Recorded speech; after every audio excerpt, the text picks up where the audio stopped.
the Father, that's where life begins. All the loud voices, they lead astray, but Jesus is the truth, the only way.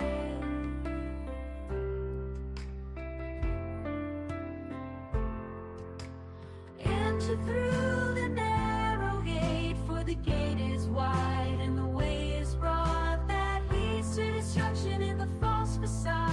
Many walk that path and don't see the sign, but the gate is small and the way is divine. The road to life, oh, so few will find. In the light of love, leave the darkness behind. Salvation is a gift, it's not of our hands, not by the works or binding demands. It's free for the lost, for the weary soul. Come to Jesus, let him make you whole. If you thirst and hunger, just kneel down and pray. He's waiting there, don't let it slip away.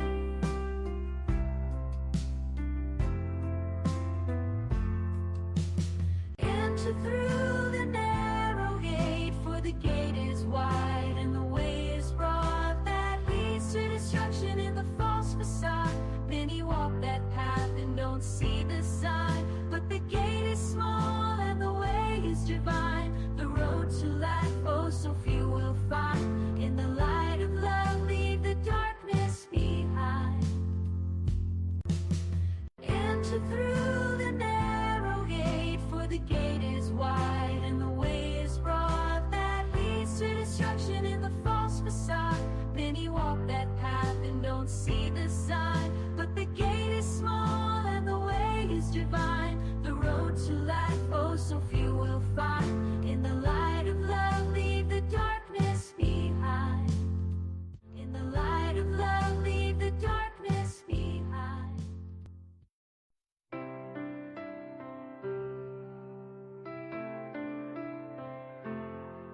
Not all who call on his holy name will find their way, will feel no shame. Only those who follow the truth within, obey the Father, that's where life begins. All the loud voices, they lead astray, but Jesus is the truth, the only way.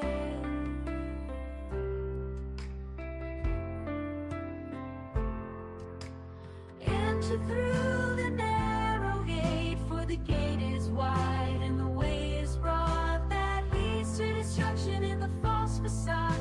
Many walk that path and don't see the sign, but the gate is small and the way is divine. The road to life, oh, so few will find. In the light of love, leave the darkness behind. Salvation is a gift, it's not of our hands, not by the works or binding demands. It's free for the lost, for the weary soul. Come to Jesus, let him make you whole. If you thirst and hunger, just kneel down and pray. He's waiting there, don't let it slip away.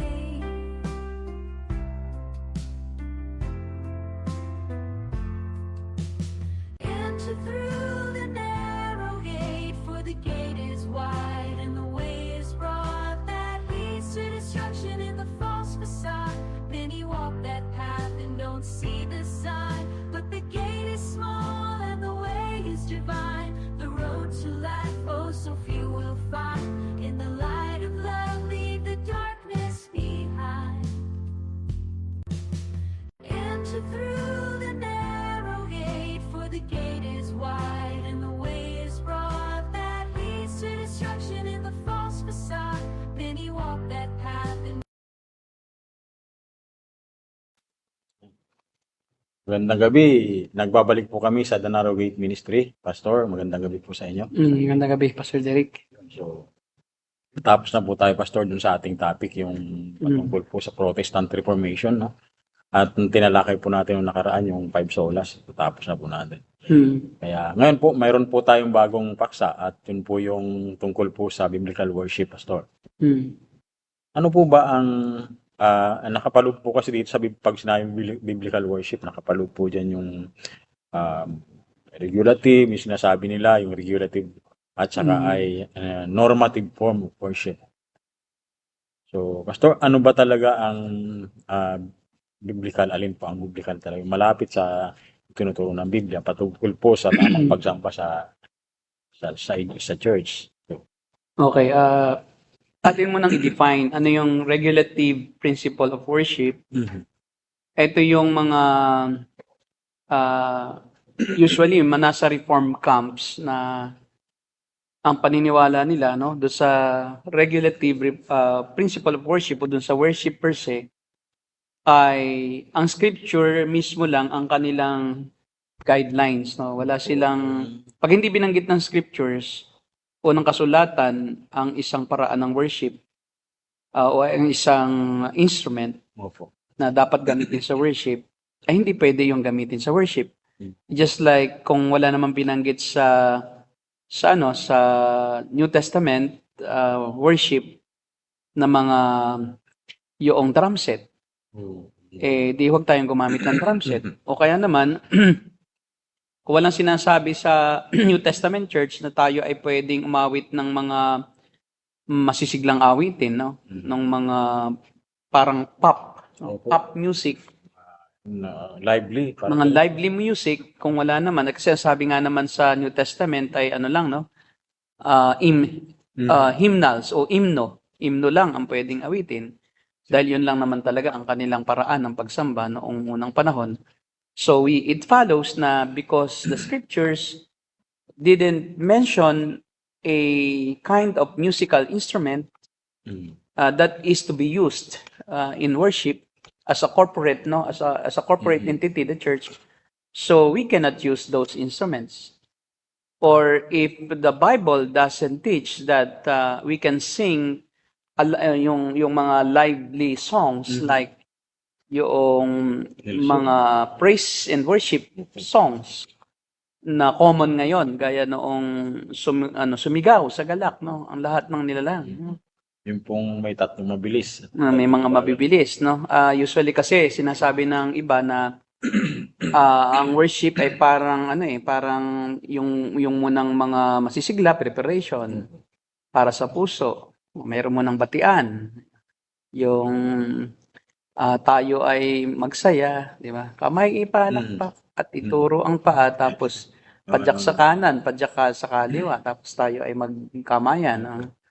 Tapos kakanta sila ng tatlo na mga masisiglang awit. Tapos tatlong mababagal na para bagang papalapit tayo sa throne ng Diyos, no? Ganun pala po yung... So preparation muna, yung una batian, tapos preparation sa puso. Diba, magpapahugas muna sa kasalanan, aawitin yung siyasatin mo, Jesus, ang puso ko, no? Meron pang isa, ihanda na ang puso ko. Ihanda na ang puso ko, gano'n, no?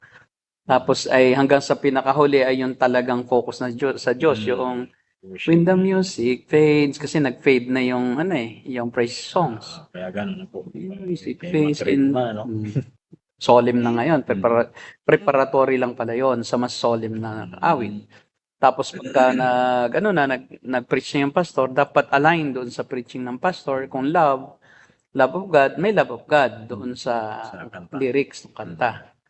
So it doesn't matter kung sino ang kumanta as long as mayroong supporting words. So nag-support yung content ng song ay angkop doon sa manuscript, sa preaching, ay di yun ang kantahin natin. And then pagkatapos na, susunod na yung magbigay tayo sa Panginoon. Tayo ay, yun na yun dun sa offering. Diba? Usually, yun eh. Okay, tanging alay ko. Parang mayroon ng sinusunod din, no, na script sa worship service. At pagkatapos noong offering, yung dagdagan mo. Meron pa lang kung gano'n, Meron sa sa liturgical no sa Catholic. Pag kunti daw ang kaloob ay yung pinapatugtog ay yung maliit na kampanilya. Katiting. Pag hindi pa rin daw nakinig, ayun ang malaki ang papatugtugin. Dagdagan. Kaya lang hindi rin nakakaintindi daw eh.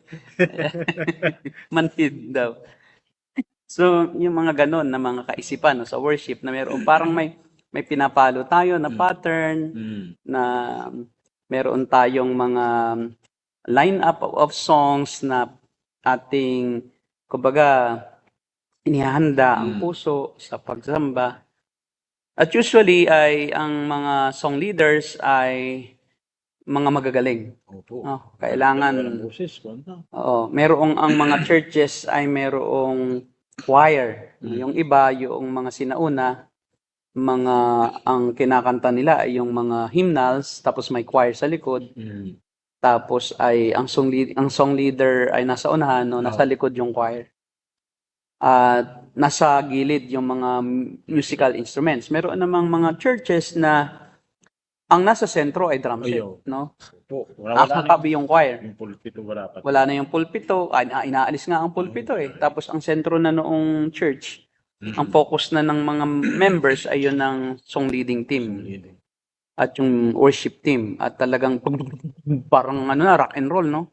Nagra-rock and roll. Tapos pag sinabi, sumayaw lahat.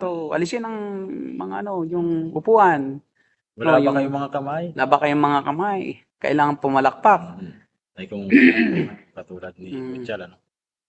Paano yung walang kamay? No? Tapos sinabi, pag hindi kayo pumalakpak, hindi kayo pagpapalain ng Diyos. No? Pag hindi kayo lumundag, ay kulang ang blessing. Hindi bubuksan ang dorongawan ng langit. Kasi hindi nakikita sa inyong aksyon ang inyong pusong nagpapasalamat at nagpupuri sa Diyos. Na para bang ang pagpupuri ay nakabase lang sa panlabas na aksyon. Yun yung mga extremes, no, at mga middle kind of worship na mayroong balance, mayroon namang sobrang formal na parang hindi ka pwedeng man lamang pumalakpak, no? Tapos hindi ka pwedeng tumawa, hindi ka pwedeng mag-express ng mukha ng ng iyong ekspresyon sa mukha, no? At hindi ka pwedeng tumaas ang kamay, hindi ka pwedeng ibagayway, ng ganun. Hindi ka pwedeng kumanta ng malakas, no? Kailangan mahina lang, sakto lang, no? Hindi ka pwedeng sumigaw ng hallelujah, bawal 'yon. Pagtitinginan ka, no? Amen. Amen, bawal 'yon. Duman sa kabilang side, hindi naman pwedeng hindi ka mag-amen. Pag hindi ka nag-amen, ay hindi ka blessed. Hindi ka na-be-blessed. Kailangan mo umiyak to the extent na kailangan pa talagang bumanghalit ng iyak, no? At ipakita mo sa mga membro na talagang emote ka at talagang touch ka nung mga kanta na inyong kinakanta. So, tingnan natin, no?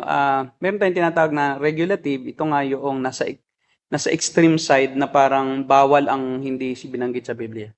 So, lahat lang na binanggit sa Biblia, yun ang ating dapat kantahin. At nakafocus sila doon sa program.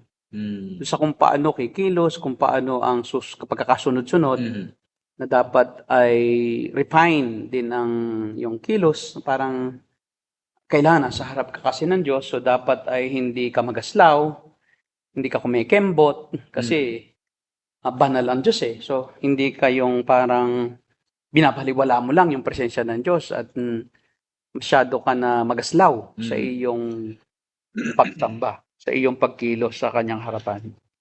Sa isang banda naman, mayroong sobrang kalayaan. Ito yung normative, no?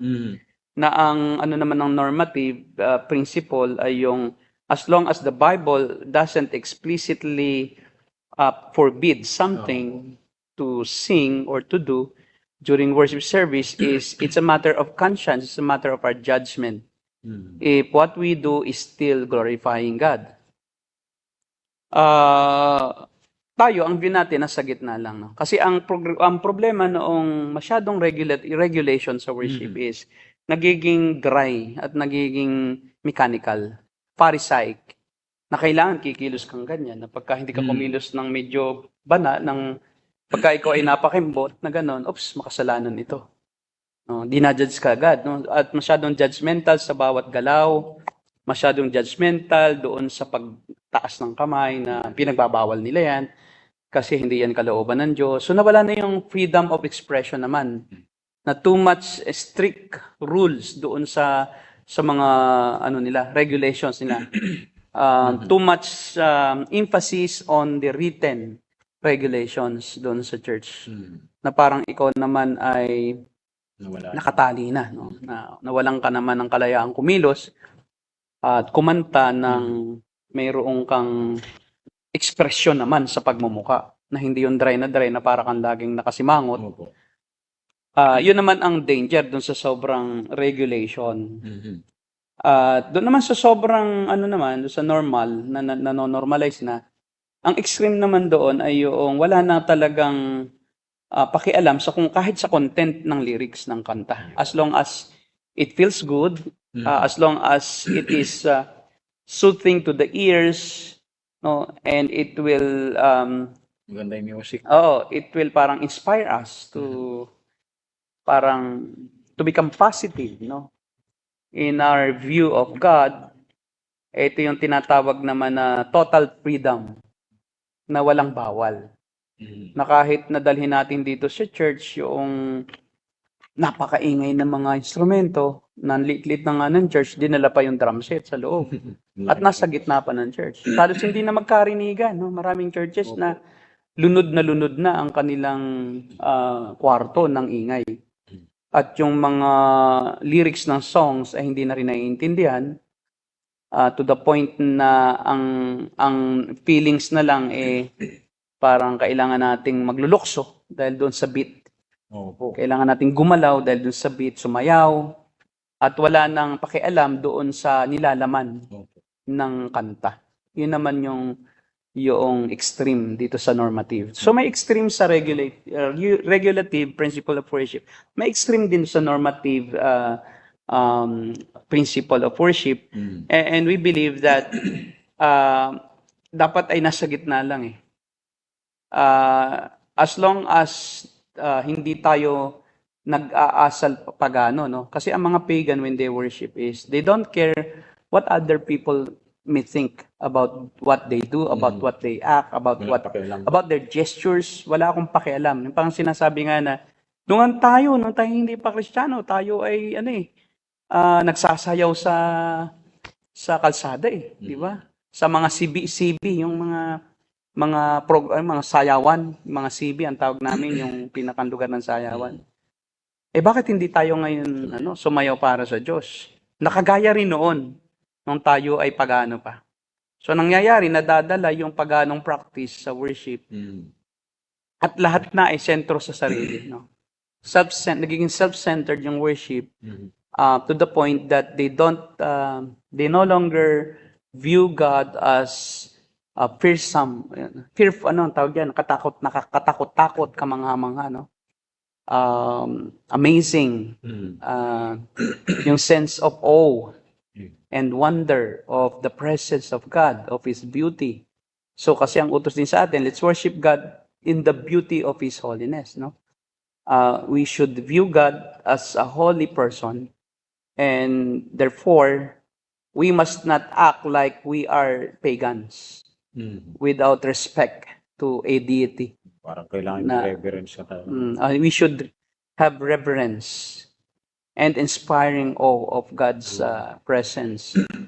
Hindi lang yung tayo'y malaya na parang o kahit anong walang pakialam sa akin ang Diyos kung anong gusto kong gawin para sa Kanya. And then also, when it comes to song, yung beat ay hindi naman dapat na parang katulad sa rap song o sa rock and roll music.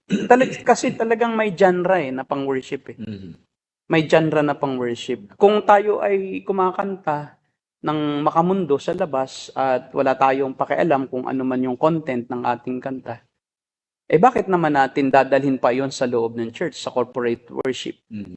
So dapat ay angkop na rin yung ating genre. Meron kasing talaga yung solemn lang na kanta na hindi dapat na maingay, sobrang maingay.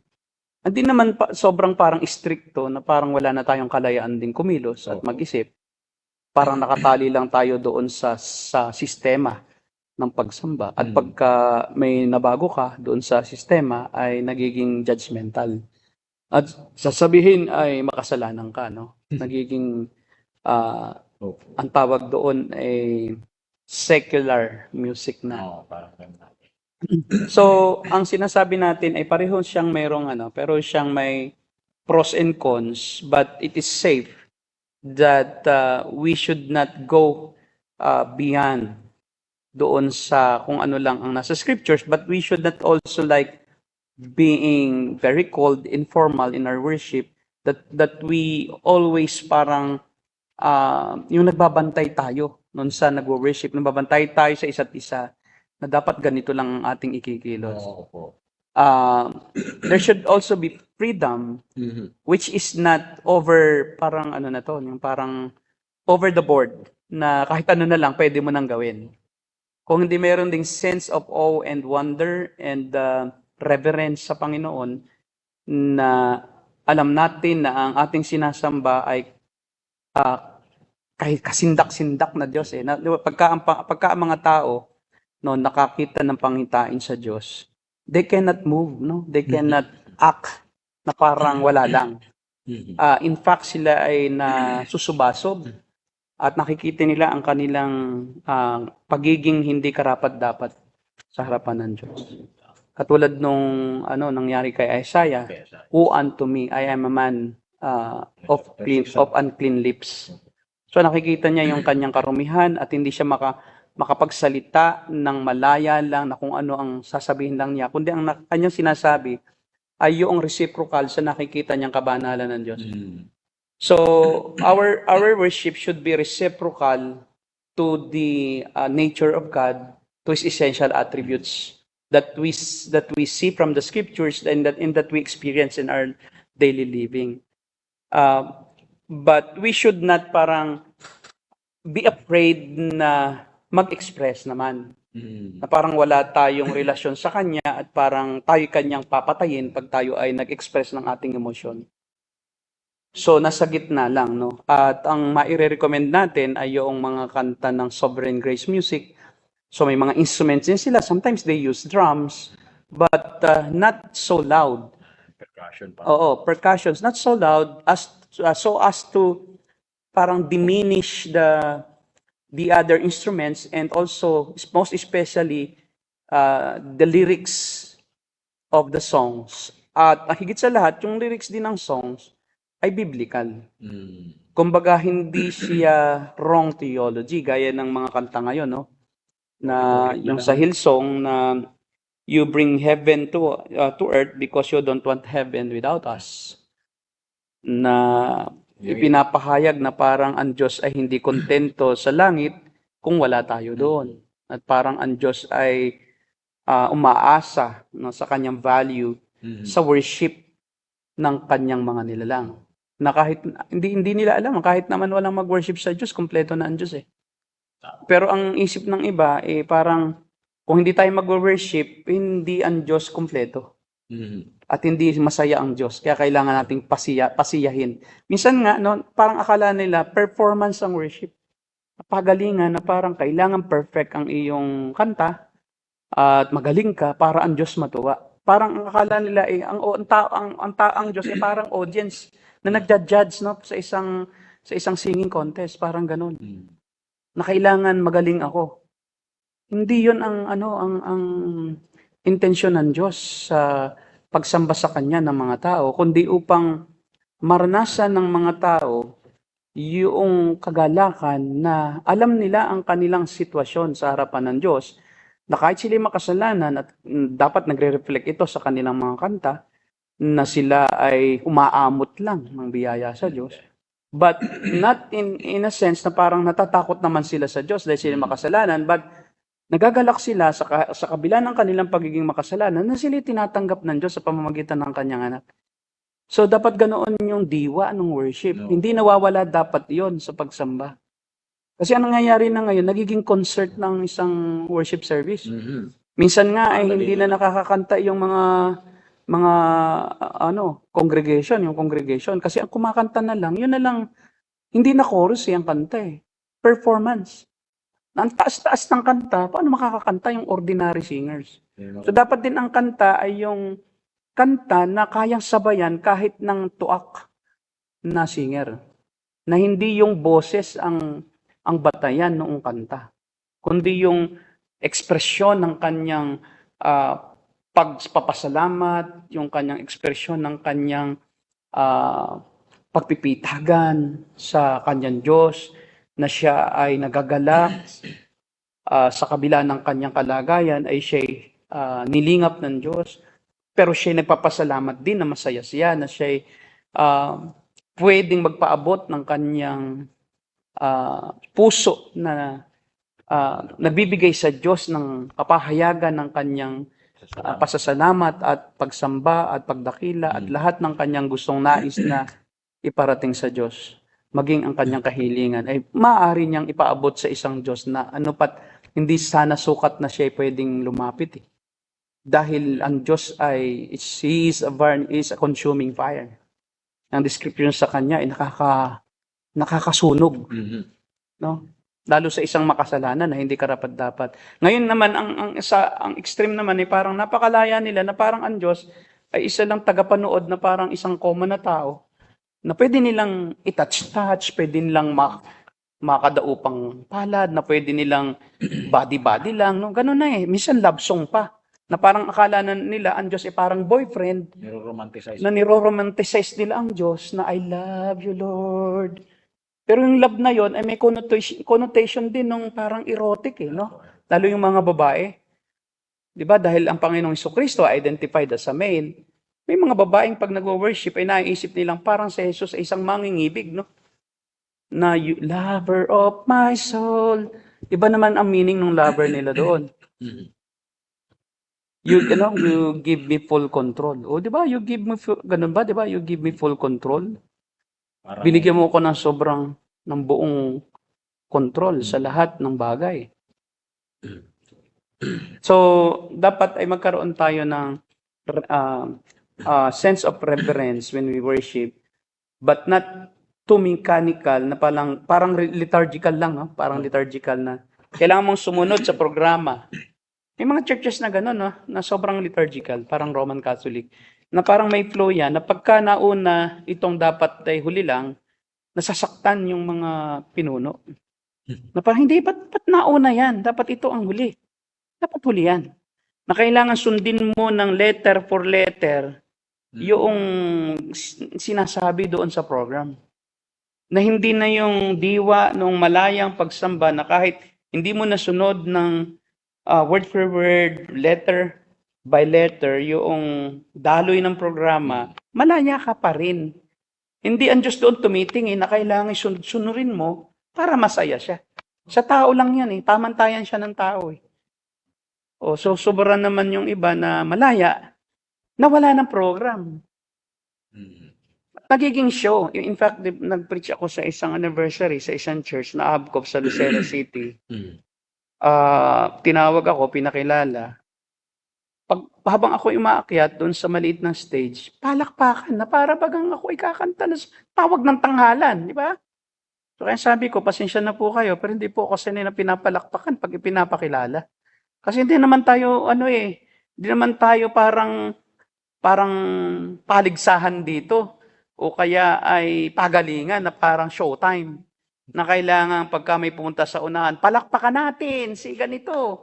Na para bang tuwang-tuwa yung tao, pagka pinalakpakan siya, nagkakaroon siya ng sense of acceptance at sense of courage to speak before the audience. Mali. May ano pa nga po niyan, Pastor, yung tawagin po natin ng ating tagapagsalita ngayon. Kapag hatid ng mensahe ng Diyos, si Pastor ganito, tapos ay palakpakan po natin ang Panginoon. Yeah, ganun nga. Hindi naman sinabing palakpakan po natin ng Panginoon. Kasi, di ba, sinabing palakpakan natin ng Panginoon, ang pinakilala mo yung pastor, di ang Panginoon, pastor yung Panginoon. Di ba, kunyari ka pa na Panginoon, pastor naman. Parang, ini-spiritualize ba? Na parang lahat ng sinasabi mo, para sa Panginoon. Pero sa totoo, if you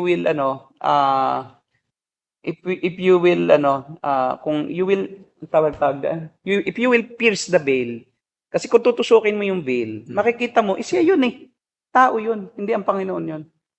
Kumbaga, ginagawa ng parang kasangkapan ang church, ang platform, ang pulpit, para sa glory ng tao. At pag may pastor na pagka hindi napalakpakan ay nagdaramdam. Sabi, wala ba kayong mga kamay? Di ba? Bakit di ba pag kami mga preacher nga, parang hindi kayo masaya? Kasi wala man lang pumalakpak. May O ganyan. kaya pag may bumati ng um, merong si Don Moen inuulit-ulit di ba? This is the day that Lord has made. Meron ka, Tumatawa pa yun. di ba? Tapos kailangan sasagot ka. Oo, amen. Yun yung doon. Praise the Lord. Merong ganun no? Nagre-response yung ano. Yung may response na parang may response na siya. Meron. Ready-made na. All the time. Yung God pa- is good. Sasagot naman yung all the time. All the time. All the time, God is good. Para bang rehearse na kailangan sumagot ka ng sagot na all the time. O kaya God is good. Kaya lang hindi naman po At pag hindi ka sumasagot, parang, disappointed ako rito. Parang hindi spiritual ang mga tao. Na parang spirituality ay yun na lang, yung paulit-ulit na pagsasabi at pagsagot doon sa isang pangungusap. Parang walang nagko-comment Meron po dito sa hindi lang makita. Hindi makita.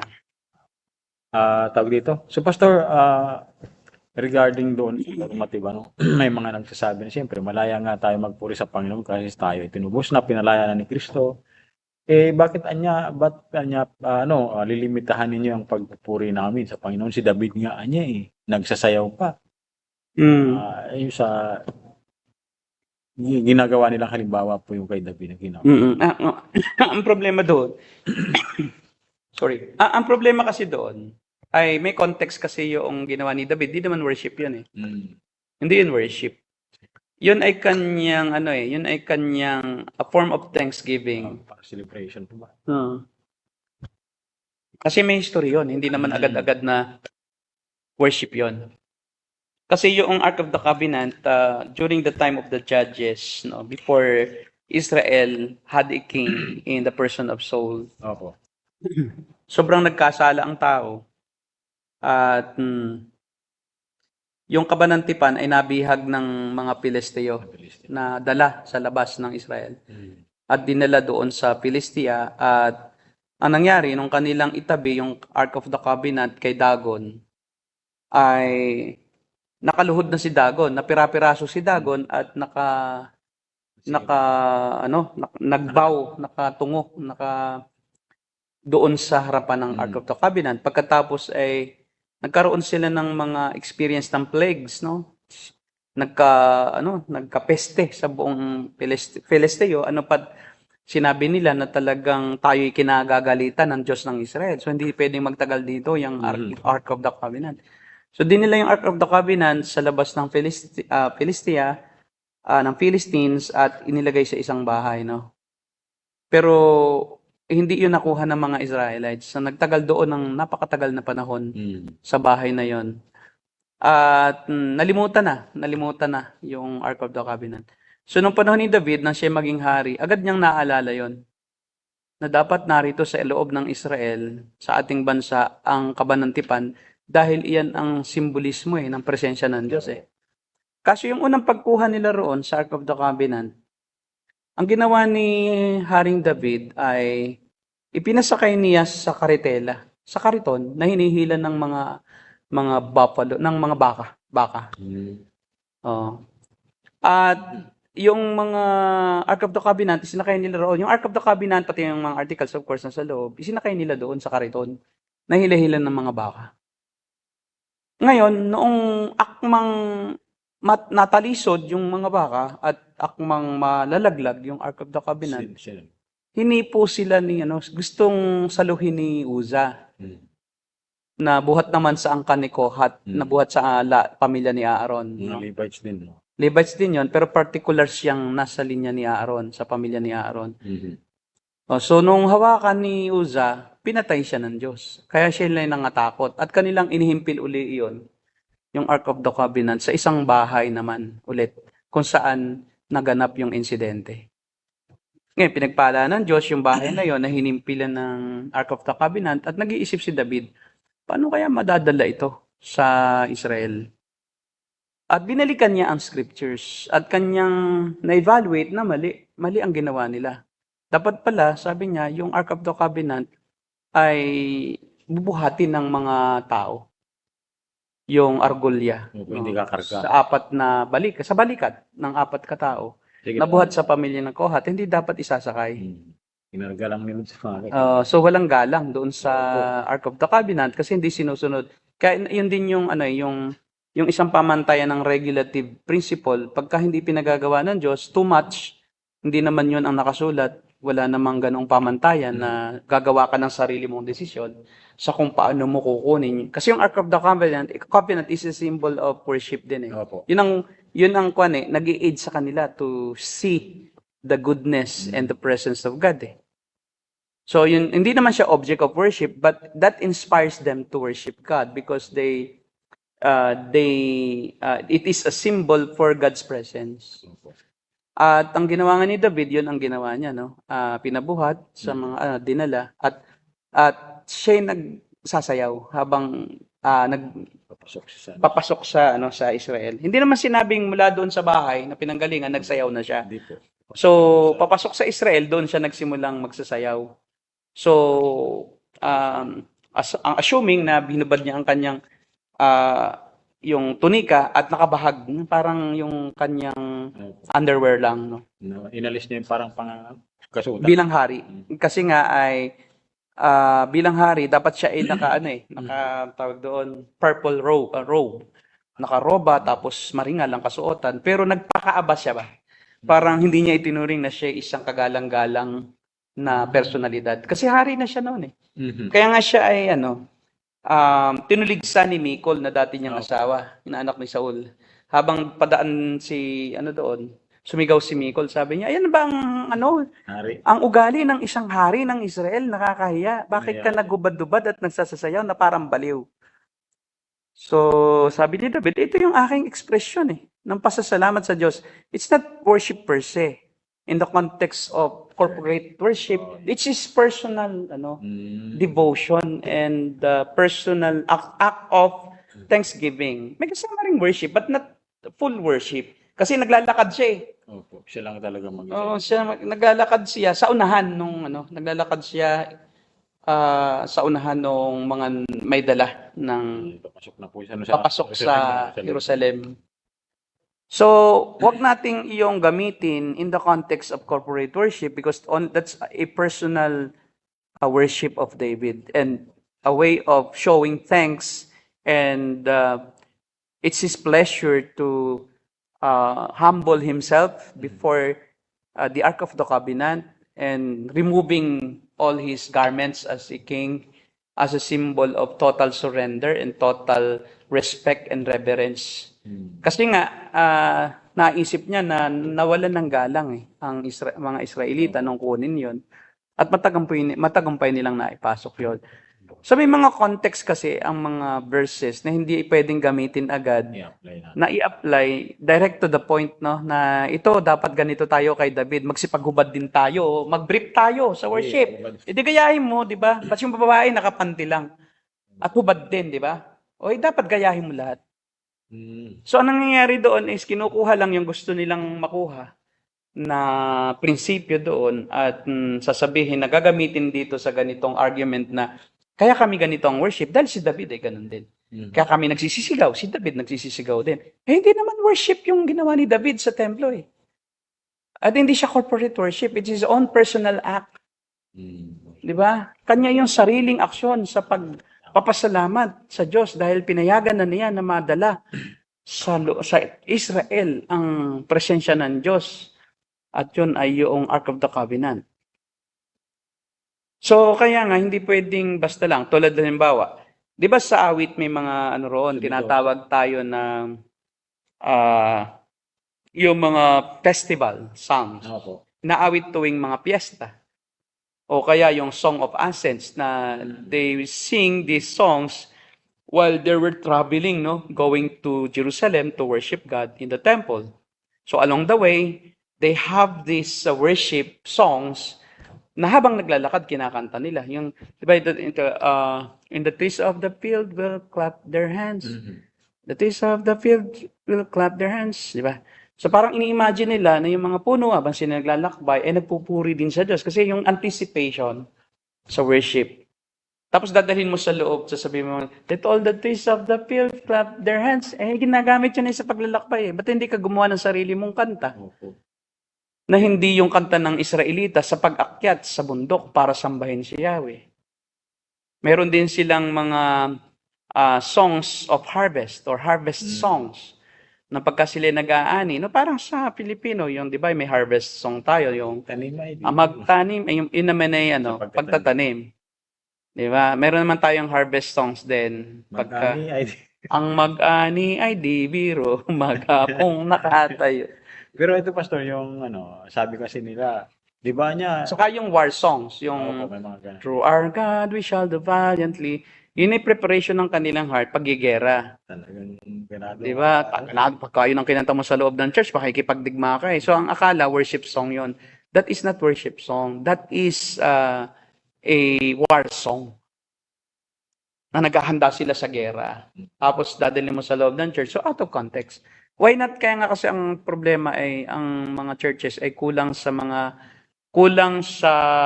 composers na biblical. Maraming composers sa loob ng church, pero yung iba nga non-believers. Kaya ang nako-compose nila ay mga love songs na nilalagyan lang ng kuno ng lyrics na parang Bible.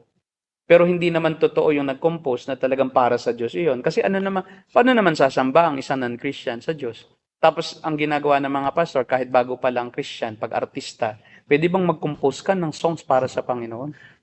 So kaya ang nako-compose ay mga wala sa hulog na mga hindi worship songs ang ginagawa, kundi mga selfish, yung mga motivational songs na para sa maka-inspire lang, na hindi para sa Diyos, kundi naka-focus sa sarili. Kaya di ba ang mga kanta ng Hillsong, focus sa sarili, kunyari parang sinasamba ang Diyos. Tapos may makanta naman silang worship songs na unbiblical, na parang ang Diyos ay lumilipad at siya kasama. Let and I will soar with you. Your spirit will lead me in the park. Hold me close to you. Na parang ang Diyos ay lover. Opo, Na inohold ka close, no? Ngayon, pag na-imagine mo yun, akala mo nag-worship ka. Pero ang totoo, tuwang-tuwa ka dahil parang ang Diyos, katabi mo siya at niyayakap ka. Parang ganun ang feeling. Let me, hold me close to you. The knowledge of your love. Ano pa nga yan, Sarah? Sunod, hold me close to you. May kasunod pa yan eh. The power of your love. In the power of your love. And hold me close. Let your love surrounds me. And draw me near. Hold me in your arms. And as I wait, rise up like an eagle. I rise up like an eagle. And I will soar with you. Na lumilipad ka, no? Imagination, lumilipad ka na kasama ng Diyos. So para ka nang nalulula. Di ba? Sa pagkakataong ito, naluluha-luha ka na. Nakakala mo, nag-worship ka pa. Pero sa totoo, na-imagine mo na literal na ikaw ay kasama ng Diyos sa langit. O kaya naman, nasa ere kayo, para kayong agila eh. Kasi di ba? Like an eagle, tapos, hindi naman iyon tinuturo na figurative yun eh. Hindi naman itinuturo ng composer na that's only figurative. So, ang nangyayari ay we imagine that we are soaring like an eagle together with God, and God is holding us na parang tayo ay lumilipad din na kasama niya. O kahit parang si Superman, no, na inilipad si kanyang girlfriend. Ganun ang nangyayari. Parang yun po, Pastor, pala, nagdudulot siya ng confusions, Kasi yes, so, napakahalaga pala po na dapat yung nagkukompose ay theologically oriented din. Not only oriented, but theologically deep. Opo. Malalim siya na lahat ng kanyang words na gagamitin ay dapat hindi mag-confuse sa Christian na parang ang Diyos ay nagiging isang katulad sa superhero, na tulad kay Superman, o kaya naman di nagiging ang Diyos ay parang tao lang na boyfriend na mangingibig, na parang lover of my soul. Tapos o kaya naman ay yung hindi naman siya lover, savior siya eh. Hindi naman siya lover ng soul eh. Savior siya ng soul eh. Kasama na yung love, pero hindi siya love lang, no? Hindi siya lover, but savior siya, kaya niya love ang soul. Kasi tagapagligtas. At saka may mga kanta talaga na napaka-dispalinghado eh. Ito po, Pastor, yung kanta nitong kung kayo po'y pamilyar dito sa Planet Shakers eh. Alam na natin na yan ay charismatic. Anong kanta yun? Sabi, yung ah, he, he is riding in our praise. Parang ganun. Yung siya ay nakasakay doon habang nagpupuri daw ay Ay, hindi. Meron din kantang ganyan na kinakanta ng evangelical yung And as we worship, Oh. build your throne. Maling-mali ang doktrina eh, no? And as we worship, build your throne. Come, Lord Jesus, and take your place. Tignan mo ang meaning. Na habang nagpupuri, ginagawa lang palang ni Jesus yung trono niya. At parang ang pagpupuri ang dahilan kung bakit nagkakaroon siya kung bakit siya mapupuri at mauupo dun sa trono. Na parang ang Kristiyano pa, ang nag-iimbita, ipinagawa na nga niya sa Panginoon ang trono niya during worship, iniimbitahan pa niya ngayon na maupo na siya. Come Lord Jesus, dahil siya na ang gumawa, iimbitahin mo pa, siya nga ang gumawa. Diba? As we worship, you build your throne. Na parang during our worship, parang yun ang dahilan kaya siya nakakabuild ng throne. And then, come Lord Jesus, paggawa na, parang hindi siya makaupo roon unless you invite him to come and to sit on his throne. Samantalang, ang biblical ay Jesus is no longer building his throne. He has his throne in heaven. And he has no throne on earth. Na kailangang upuan niya rito kasi he is omnipresent eh. His throne is in heaven and he is ruling there. And he will rule forever. He will not go down to earth because of your worship. And then your worship will help him build his throne. And then when he already has built his throne, then you will invite him to come and sit on his throne. Paano yun? Pinagtayo mo, tapos ikaw pa ngayon ang masasabing umupo ka na. Utusan mo lang pala ang hari. Utusan mo lang pala si Jesus. Pero kita mo, napakaganda sa pakiramdam. At nung ako hindi pa reform, hindi ko naiisip yun eh. Pero nai-imagine ko na habang kumakanta nga ako, ini-imagine ko, andyan si Jesus, naglalagari. Nagsisigo ng trono niya at naglalagay ng palamuting ginto. Kasi yun yun ang iisipin ng isang marunong magkarpentero eh. Kasi pagka hindi ka karpentero, parang yung build, parang wala lang, parang magic. Pero kung karpentero ka, hindi mo pwedeng magicin yung pagtatayo ng trono. Meron kasi iyang sukat eh. Tapos yung pagkakalupkop ng ginto, kasi nga ini-imagine mo si Jesus is God, Jesus is King, so dapat golden yun. So ang nangyayari tuloy ay, yung figurative sana, parang literal din naman, hindi naman figurative eh. Come Lord Jesus, build your... Come Lord Jesus, take your place. Tapos the Lord inhabits, pwede yun, the Lord inhabits the praises of His people, but figurative yun, hindi ibig sabihin nakatira siya doon. Kundi figuratively, pag nagpupuri ka, masaya din ang Panginoon dahil pinupuri mo siya. Pero, wow, come on, talagang napakaraming maling doktrina na nagmumula. Kasi akala ng mga Kristiyano, yung kanta-kanta lang. Hindi nila alam yung kanta, nagbibuild siya ng doctrine. tama po. And over time, sobra nang mali ng doctrine. Na parang ang Diyos ay naging caricature na lang, na wala na siyang sariling kakayahan dahil tayo pa ang magbibigay sa Kanya ngayon ng kakayahan. Diba? So, ang nangyayari, nakabuo na pala tayo ng isang false God, ng isang Diyos-Diyosan. Hindi na yung tunay na Diyos, hindi na tunay na Jesus, kundi isa ng Jesus na dahil sa mga maling doktrina na ating natututunan sa mga kanta na kinumpos ng mga hindi namang Kristiyano na napasama lang sa Christian community dahil nayaya, dahil sa prosperity, yun ang kinakanta natin. Kaya nga kita mo, yung mga kanta ng Hillsong, karamihan doon ay self-centered. Bethel. Kanta ng Bethel, karamihan self-glorifying. Yung kanta ng Planet Shakers, pangkabataan na parang nag-wild, na parang concert style, na parang ang Diyos, parang rock and roll, baby. Meron pang jump around. Di ba? Ano ang jump around? Jump around. Mga Oh, kabataan. jump around. Meron pang... Merong G12 conference na ako ay sumali dahil hindi ko maiwasang hindi sumama dahil nakikisama ako sa senior pastor ko nag-G12. Pumunta kami dito sa Philippine Arena. Tanda ko, Philippine Arena. Malaki na lugar. Tapos, May singers na mga negro. Oh. Negro ang mga singers, band nila negro. Alam mo ang kanta? Mura. Fuck. Fuck you, Satan. Grabe. Fuck you, Satan. Minumura si Satanas. Si Satan naman yung sinabihan, pero mura. Ay mura pa rin. So, hindi maganda. At saka, bakit magkagamitin yung salitang mura during worship? Opo. So, wala kang reverence doon sa nakikinig. At maski doon sa mga kasama mo, parang minumura mo sila.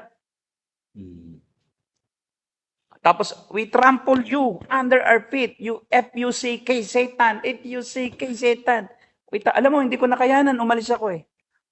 Habol-habol ako ni Mrs. at baka daw makasama yung pag-alis ko doon sa grupo. Sabi ko, I don't care. Paano ako makakapag-worship na ganyan na nagmumura ang tao? Nagmumura sila dyan sa unahan. Tapos in-invite na yung mga pastor. Parang showtime na showtime. Sabi, pastor ganito, ng Destiny Church. O, biglang magtatambling yung pastor. Sample, sasabihin naman ng mga members. Sample. Talagang show na show. Pero worship yun. Tapos nagtatambling, isa naman, sample, nag-gitara, galing mag-lead. Parang nilid pa niya yung sa journey. Nakanta eh. Entertainment na talaga pa. Naging entertainment. Tapos pagalingan, paramihan ng members, pagalingan ng mga accomplishments, na parang pagkakukunti ang member mo, kukunti ang palakpak. Na pagka nagpatotoo, na ganun lang, kunti ang palakpak. Pag nakakita, wow, grabe! Palakpakan lahat. Naging na lang to, competition, yung worship, pagalingan, at hindi talaga nawawala, no? Sa mga Pentecostal charismatic. Sabi nga, when Satan was brought down to heaven, bumagsak daw siya sa music team sa mga instruments. At doon nangyayari yung pagalingan, palakasan, immorality. Just sa music team, kita mo sa Bethel, sa sa Hillsong. Iba din yung mga worship service leaders. Umamin sila, bakla, pareho. At nagsasama. Isang singer, isang instrumentalist. Okay, moral na po. Pawita mo?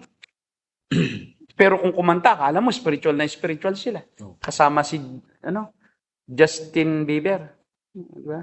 Tapos si Pastor Carlens kasama si Justin Bieber nagiinuman sa bar. Diba? Para daw mayaya naman nila yung mga artista, no? Para sa Panginoon. So if you can't have them join you, then join them. Yun ang nangyari. Grabe, super. Sabi ko nga, hindi na ito sa Diyos Ginagawa na lang nila na ang church ay isang organisasyon na fundraising ang para mas maraming miyembro, mas maraming funds, mas maraming activities, mas maraming mayayayang tao, mas maraming tao, mas masaya. At pagkakunti ang tao, malungkot. Na parang ang church ay paramihan, ang Diyos ay tumitingin sa ganda ng mga liwanag, sa ganda ng mga instruments, sa ganda ng mga boses ng kumakanta, na parang ang Diyos ay napiplease lang sa outward at saka externals. Hindi na ang puso. Sa Bible, the heart, God looks at the heart, not in physical appearance or your talent or your ingenuity bilang tao. Hindi yun Ganun na kasi ngayon po, Pastor, ang mga churches. Palakihan ng building na parang pag malaki ang building, sikat ka, magaling ka. Pagka maraming nakikinig sa'yo at ang maraming kaya maraming nakikinig ay puro patawa Comedy kasi parang comedy bar lang. So hindi natututo ang mga tao ng salita ng Diyos, ang mga tao natututo ng kamunduhan. Natututo ng paligsahan, natututo na maging self-centered na dapat masaya ako. Dapat ang Diyos bigyan ako ng ganito para iyon ang tunay na Kristyanismo. Na may utang sa amin ang Diyos. Kasi dapat nung kami sumampalataya, pangako niya na kami pagagandahin ang buhay, na kami kanyang pagagalingin. O dapat gawin niya yan. So they are now, yung committing blackmail. Binablackmail nila ang Diyos. Sinabi ng Diyos ito, O ngayon, naglilingkod ako, gawin mo kasi sinabi mo. Blackmail yan. Mm. Di ba? Gagamitin mo ngayon yung paglilingkod mo para ang Diyos gawin yung sinabi niya.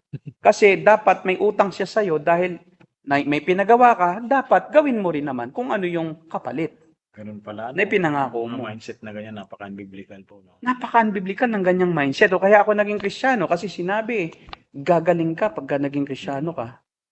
O di ngayon, naging Kristiyano. Kaya maraming tao rin na umaalis sa church dahil sa sila ay nadi-disillusioned eh. Honest to goodness, may mga well-meaning na tao na talagang pinaniniwalaan kung ano talaga yung pangako. Mm. Kaya pag hindi natupad yun, ang nangyayari, nagiging atheist. Kasi ang kanilang evaluation is, bakit nung sumali ako, sabi ganito, pero ilang taon na, 10 taon na, 20 taon na, may anak ako na may sakit, may meningitis, hanggang ngayon ay hindi pa rin gumaling. O may anak ako na mayroong Parkinson, mayroong anong tawag dito? Yung moron. O bakit hindi naman naging normal? So kaya nga ang nangyayari is, yung expectation, dahil doon sa maling pagtuturo at maling paraan ng pagsamba, maling paraan ng inculcation ng truths, Yeah, true. binabaluktot. Mhm. So ang tao ay lalong lumalayo sa Diyos. So sayang yung panahon na pinaglilingkod niya sa mga taong ito na ang motibo nila ay mali. So sayang yung effort mo na kung ang motibo ng mga taong ito hindi na itama. Dahil hindi mo naman din alam kung ano ang dapat na gawing motibo eh. Dahil ikaw din mali rin eh. Kaya po, Pastor, yung iba talagang, nag-church sila, mali yung pagsamba nila sa Diyos. I mean, mali yung pagkakilala nila sa Diyos na kanilang sinasamba.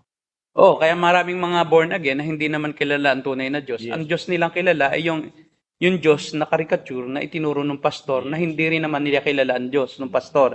Kasi paano maaakay ng bulag ang kapwa bulag? Sabi nga ng Panginoon, kung yung nag-aakay hindi rin kilala ang Diyos, paano niya madadala sa tunay na pagkakilala ang kanyang mga inaakay?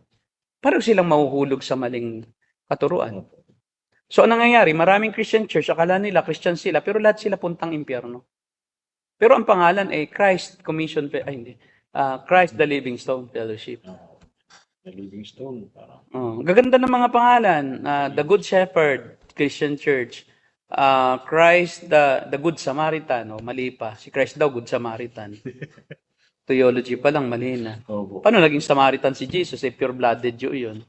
Kasi meron kami noong ganun church. Christ the Good Samaritan Church. So ang reflection, dahil doon sa maling pangalan, ang reflection, hindi nag-aral yung pastor. Paano ka magtuturo kung doon pa lang sa nationality pa lang ni Christ, mali na. Hindi naman figurative ang ibig sabihin niya doon dahil talagang sinasabi niya si Kristo ang mabuting Samaritano. Po, Pastor, no? Jesus the true God, ang ganda ng pangalan, pero kulto. Not true God. Oh, di ba? Pero siya palang ama at saka yung Holy Spirit. Kaya nga, kaya true God siya din ang ama, siya ang Holy Spirit, siya rin ang anak. Hindi pa rin true. Hindi pa rin true. Pero ang deceiving kasi ang pangalan lang eh. Deceiving yung yung pakilala, pastor. Deceiving yon. Kasi akala naman ng iba, pag pastor, totoo na agad. Kaya damay-damay na to eh. So pag may pastor na nagganyan, pareho lang yan ng pastor doon. Grabe, no? Kaya pag may nakilala silang pastor na hindi marunong, hindi nag-aral, pareho lang yan ng pastor doon. So nagiging parang standard na nila yung unang pastor na nakilala nila. Nakaramihan sa mga barangay ay talagang mga Pentecostal lang na talagang self-supporting na hindi rin nag-aral. Kasi kung nag-aral iyon, di naman pupunta iyon doon. Umatin lang sa mga seminar. Kukunti lang naman talaga yung tunay na pastor Opo. na talagang educated well-educated. Si Balyano nga, sabi niya ako talaga hindi nag-aral eh.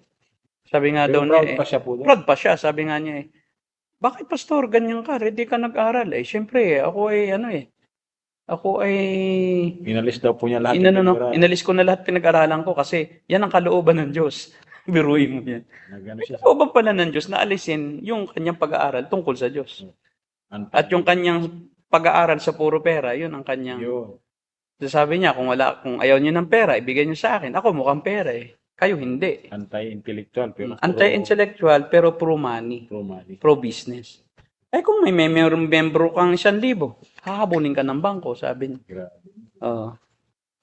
Bibigyan ka ng credit card. Na-meet po siya ni Brother Tamil. Okay lang daw. Ano kasi siya ng Brother Tamil, shoutout sa'yo, nung dito. Nagbenta po siya ng gitara. Kaya nag-meet up sila.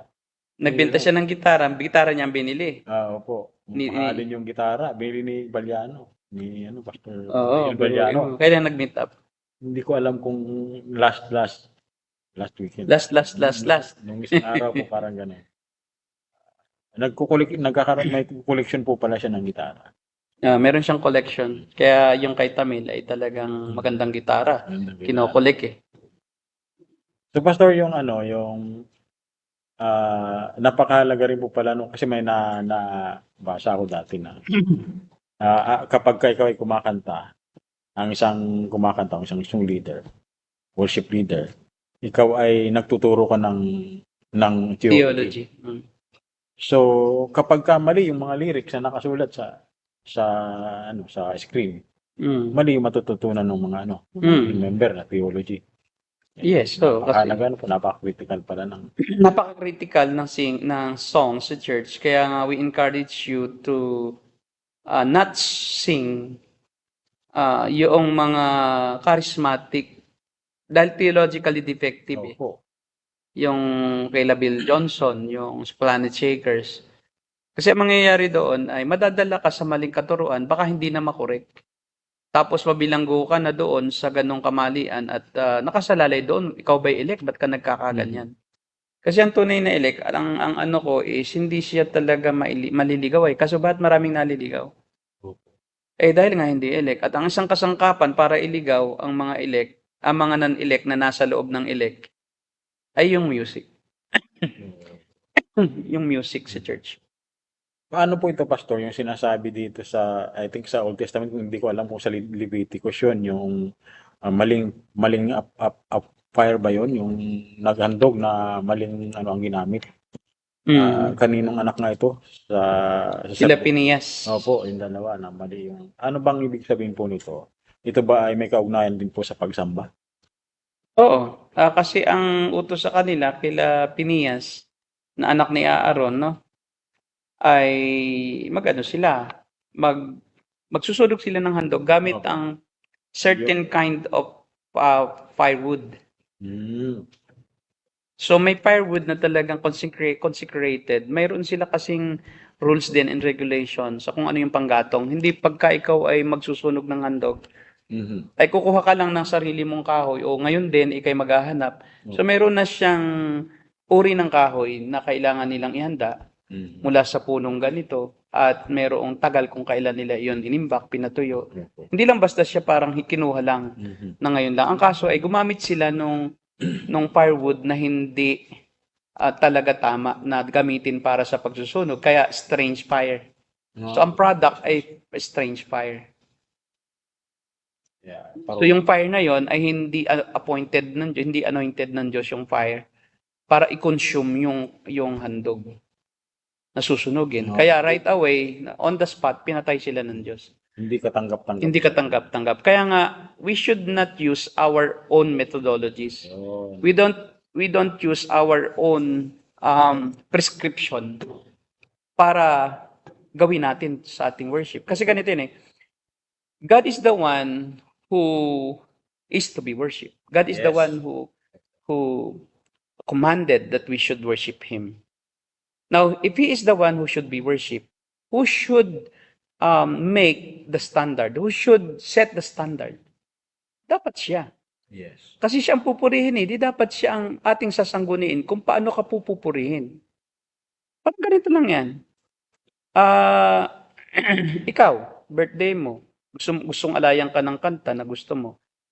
Hindi ako basta kakanta ng kantang gusto ko kasi nga birthday mo. So kailangan, dahil pupurihin kita dahil birthday mo, ihanda ko yung kanta mo na paborito mo. Bakit naman ako kakanta ng kanta na hindi mo gusto? Ay ikaw yung aking sasabihan ng maganda. Ikaw yung aking ikaw yung aking babatiin. Di ba? Pwede bang igiit ko? Kanta ko na lang. Masiyahan na lang siya doon. Di ba? Parang nakaka-open yun. Nakaka-open yun doon sa kakantahan mo. Tao pa lang yun. Di ba? Kaya nga halimbawa, doon sa Eat All You Can natin, doon sa ang tawag doon sa Buffet 101, di ba? Pinagre-request naman nila ng kanta eh. Yung may birthday. Yung kung sino may birthday, meron mag-request. Siyempre, ang i-request ko yung paborito niya. Kasi siya yung focal point eh. Siya yung focus ng occasion eh. Sa worship, ang focus ng occasion ay Diyos. So dapat yung kantang gusto ng Diyos ang gusto niyang marinig. Hindi yung kantang gusto natin. Hindi yung kantang makakapagpasaya sa atin, kundi kung ano makakapagpasaya sa Diyos. Ngayon, kung ang Diyos ay banal, dapat banal na kanta. Kung ang Diyos ay makapangyarihan, dapat angkop dun sa kanyang pagiging makapangyarihan. Yun ang i-adore mo, yung kanyang pagiging makapangyarihan, yung kanyang pagiging mabuti, yung kanyang pagiging banal. So dapat laman yun ang kanta. At dapat hindi yung beat mo ang masusunod, kundi ano ba ang gusto ng Diyos na kaaya-ayang beat sa ganitong okasyon na with reverence eh. Pwede bang ang beat natin with reverence ay yes, yes, show, yes, yes, show, Yes, yes, Lord. yes, yes, show, Lord, yes, Lord, yes, Lord. Ganun pa eh. Di ba? Pwede bang ganun? Eh, ikaw nasusunod eh, sa gusto mong sa kanya eh, gagawin eh, sa harapan niya eh. Di mali yun. Oo. Strange fire yun eh. Mhm. Strange songs to God. Strange gesture. Strange praise words. Strange lahat. So, Pastor, Kaya si Dr. Strange ka. oo, naku, makapangyarihan yun. Mm. Doon sasabihin po nila, so bakit pag kami, yung tugtugan namin, yung indakan, nawawala ba ang kabanalan? Sabihin nila sa pagsamba. Pagsamba rin naman sa Panginoon niya. Mm. Ayun ang ano nila.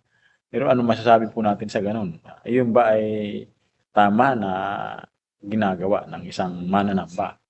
O, Yung, pag ba kami ay dahil lamang ba kami ay nagsasayaw, nag-iindakan, nagsisigawan para papuri sa Panginoon, masaya kami, nawawala na ba ang kabanalan doon? May mga ganyan pong may encounter eh. nawawala. Bakit ka naman nagsisisigaw? Ano bang gusto mong gawin? Ano ba dahilan sigaw mo? Di ba nalulunod ka sa iyong imagination? Yun. Para ka nakasyabol lang eh, di ba?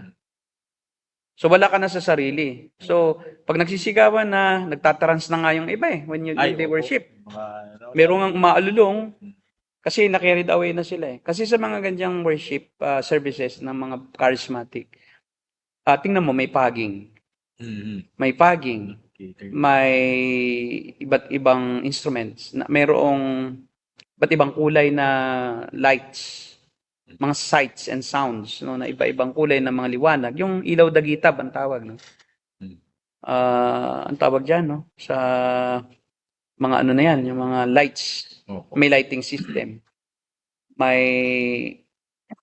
minsan nga mayroong yung bilog sa disco. opo, Yung ball, mhm. tawag doon. Mga ganun-ganun yung ilaw nun eh. Ngayon, Disco light. nakakaano siya ng judgment eh. Nakaka-affect sa sound judgment.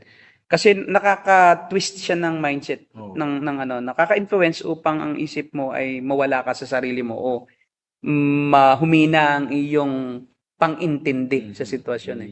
Doon ka nakita. Kaya kahit na anong kantahin mo, kahit na blasphemy na, akala mo maganda pa. Mhm. Kaya ang problema sa modern day worship eh, ang nasusunod na ay yung kiliti eh. Yung kiliti, hindi yung totoo. Ano yung masarap sa pakiramdam, yun ang nasusunod ngayon.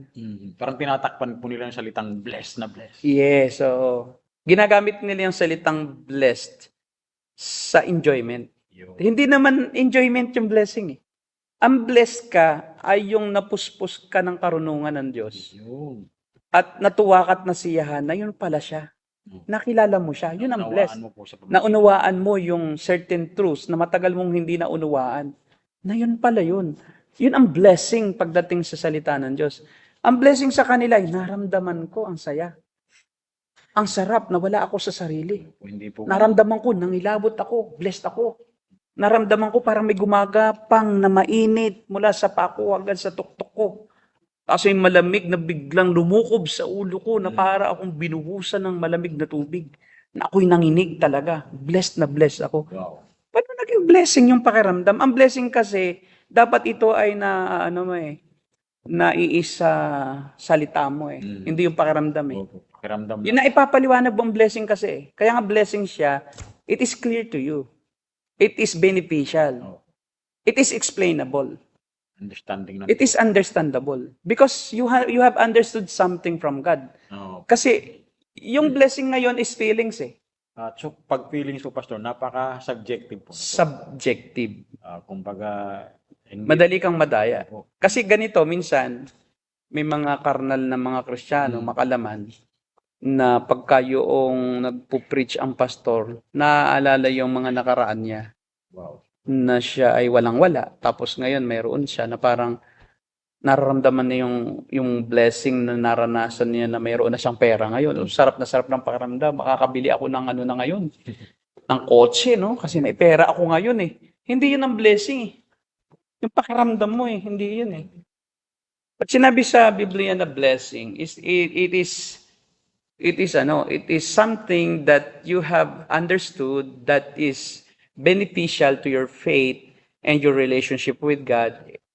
That is so much so that you are very, very determined to do something which is the will of God. Gusto mong gawin yung kalooban ng Diyos. At doon yung gagaling yung saya, yung blessing, yung kaligayahan mo.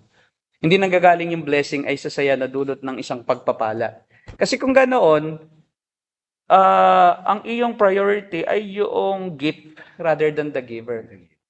Ang blessing kasi sa Bible, ang focus ay yung giver, not the gifts. Kung nakatutok ka sa gifts, doon nga nag-umpisa yung masarap lang sa pakiramdam kasi may gift ako eh. May natanggap ako eh. Paano kung wala kang matanggap? Paano pag nagkasakit ka? Paano ka mabibless? Kontrolado ka ng feelings mo kasi pag may sakit ka, feeling ka na wala ka ng pag-asa, feeling mo painful ang katawan mo, mayroong bahagi ng katawan mo na sumasakit. So yung pala, pagka ganoon pa lang yung blessing, hindi wala ka palang blessing sa oras na ikaw ay nasa paghihirap.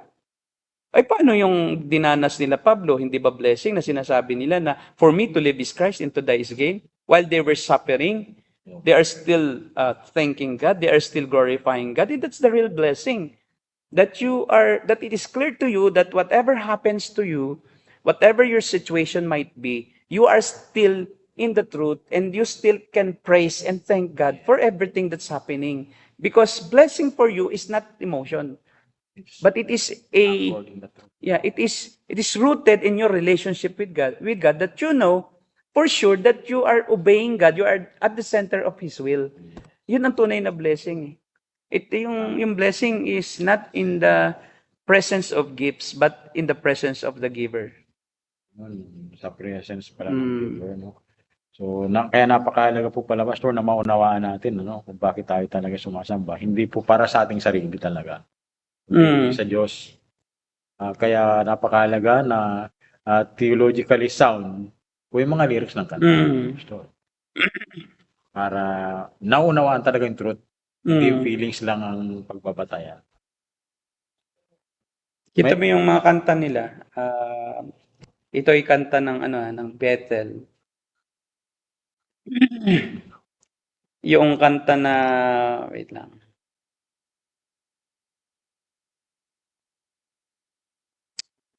Yung champion, may kanta silang champion eh. Sabi niya, when I lift my voice and shout, every wall comes crashing down. Wow. I have the authority Jesus has given me. Now declare it. When I open my mouth, miracles start breaking out. When I open my mouth, miracles start breaking out. When I open my mouth, miracles start breaking out. Paulit-ulit lang, walang kwenta, no, na wala nang meaning. Pakiramdam na lang kasi pag miracles, pakiramdam mo asaya. Miracles asaya. Sabi, iniisip mo yun na miracles, iniisip mo magkakapera ka. Iniisip mo gagaling ka. Iniisip mo sasagutin ka ng nililigawan mo o liligawan ka ng gusto mo. Yung mga miracles, ganun yun eh. Puro yun positive na mga pangyayari, yung miracles. Wala namang miracles na hindi maganda. Di ba? Ay kaya lang, yung miracles sa kanila, ay iisip-isipin nila. Yun yung mga self-centered na mga pangyayari o yung mga self-glorifying, self-satisfying na mga pangyayari sa kanilang buhay. Yung mga tanong po tayo, Pastor. Sige daw. Shoutout muna kila Ate Myra, no? Nanonood. Sabi ni John Mark Bustamante, comment lang muna. Ito muna pong comment niya. Ang showtime po, led by Rocksteady. Nagkantahan ng one-way song ng Hillsong sa show nila. Audience nagkakantahan but hindi Christ-centered, emotional-centered lang. One reason. One way, yung po bang, One way. yung kantang one way. One time po sa show kasi nila ng showtime, kumanta si Rocksteady ng ganyan. Hindi yung totoong worship. Ginawa nilang entertainment. Entertainment na.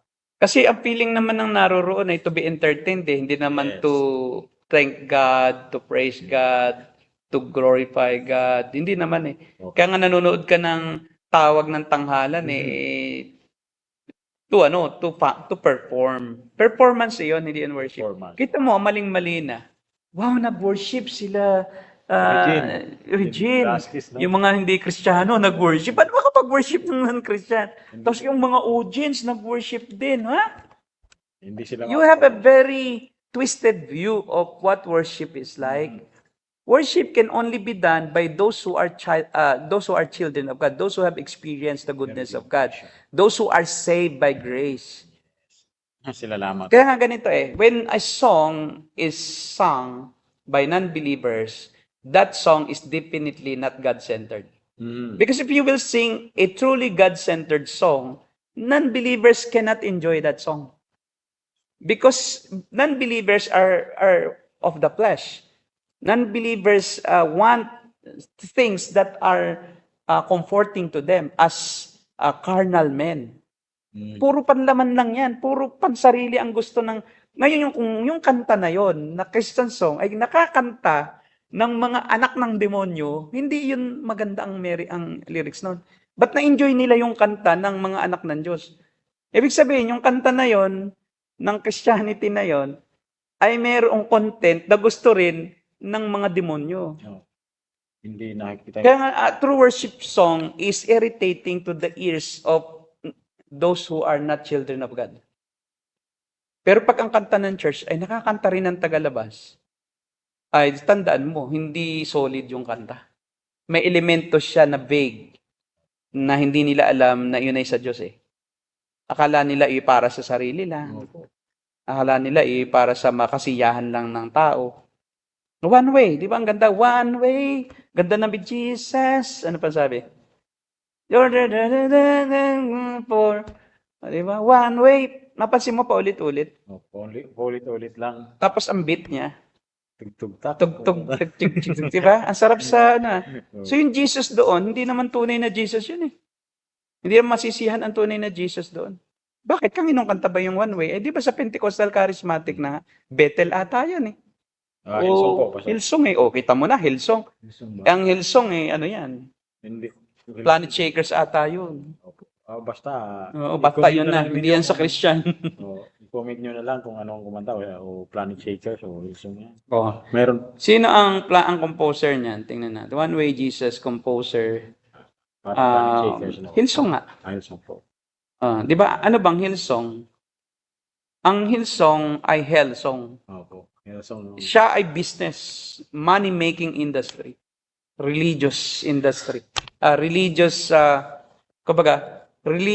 kuno, pero ang totoo ay money-making empire. Diyan sila yumaman sa pagbebenta ng mga worship song. At bakit yumaman? Ginusto ng kahit hindi Kristiyano eh. Kita mo halimbawa si Rick Warren, yung Purpose-Driven Life. Sa Purpose-Driven Life niya na book, hindi naman binabanggit kung sino ang Diyos doon eh. Walang pangalan ng Diyos, walang kung sino ang Diyos. Basta ang ginabanggit doon, may plan ang Diyos sa'yo. Kaya kahit sinong Diyos mo yun, may plano siya sa'yo. At ang planong iyon ay maganda. Kaya kita mo, best-selling. Bakit? Wala namang doon eh, mga sakripisyo sakripisyo na dapat mong gawin tungkol sa Diyos eh. Basta benefit mo. Basta may purpose ang Diyos sa'yo. So kung sino man yan, kung si Maria man yan, kung si Baal man yan, o si Buddha man yan, di ba kaya nga sa kanya, nagtayo siya ng Chrislam. Pinag-join niya yung Islam at Christianity sa isang church. At sabi niya, hindi dapat daw magkaribal ang Islam at ang Christianity. Pati mga Buddhist, Hindu, pinag-iisa niya, pinagsasama-sama. Kasi hindi na mabibili kasi yung libro niya eh. Pagka sinabi niya na there's only one way to heaven, there's only one God. there's only one Savior. There's only one sacrifice for salvation. So, hindi yun. Hindi na maganda ang kalalabasan pagka hindi na niya ginawang ano. May tanong pa po, Pastor. Pastor, kay John Mark Bustamante pa rin. Pastor, ano po ba ang tips o advice ninyo for effective song leader sa church? Effective. Song leader. Effective. Ano yung salitang effective? Ano bang effective ba sa'yo? Yung magaling? Opo. Ang effective ba sa'yo? Yung kayang pasunurin ang congregation sa pagkanta? Ang effective ba sa'yo ay yung mapapaiyak, mapapaindak, mapapataas ang kamay at mapapasigaw ng hallelujah, amen, glory to God ang mga membro, o mababago ang buhay? I think the word effective is a misnomer because only God can make a song leader effective. And the evidence that a worship leader is effective is not that he can make the congregation sing, but he can make the congregation apply the words of God to their lives. Yun yung effectivity roon. Yes. Kasi pwedeng magaling ka lang sa pagkanta mo. Pero dati ka pa rin. Na-enjoy mo lang.